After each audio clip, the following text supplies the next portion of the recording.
Comme souvent lors de mes recherches sur un lieu que je m'apprête à explorer, je remonte au plus loin que me permettent les archives papier conventionnelles. Les lieux que je découvre ont été occupés par l'homme depuis l'époque du néolithique, comme en atteste la découverte de squelettes au début du XIXe siècle. Le terrain, irrigué par de nombreuses rivières souterraines, est parsemé de carrières et de cavités depuis longtemps aménagées par l'homme.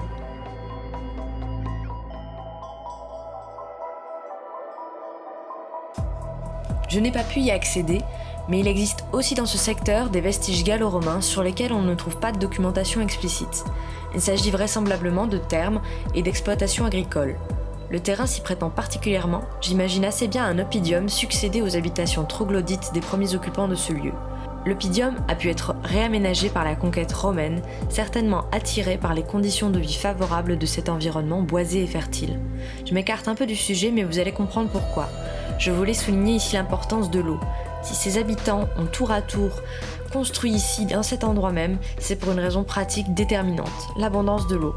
On peut imaginer que cette abondance est à la source des traitements de faveur dont jouissent les serfs du fief de la ville au début du Haut Moyen-Âge. Un testament d'époque atteste de la libéralité des mœurs et des droits dont bénéficiaient dès lors les serfs de cette ville, alors que leurs voisins étaient voués à l'esclavage.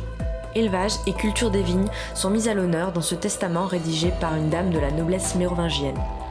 La construction du bâtiment qui nous intéresse a été achevée en 1666 et ses occupants n'auront guère le temps d'en profiter. Il sera vendu par la famille de Beau à la famille de Ségur. Cette dernière aménagera le château d'un parc, reproduisant les anciennes garennes royales détruites au XVe siècle, l'agrémentera d'un pavillon de musique octogonale, de pièces d'eau et de bassins qui attestent de la présence des eaux toujours aussi abondantes. Puis la décadence emporte les lieux.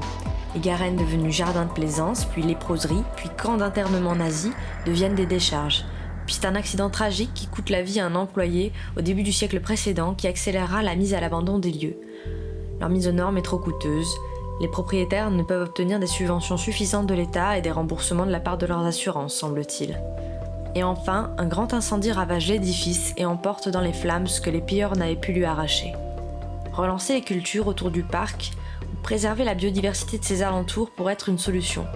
Cela permettrait de revaloriser les lieux, et pourquoi pas de lever des financements pour restaurer cet endroit qui a certainement encore beaucoup à nous apprendre.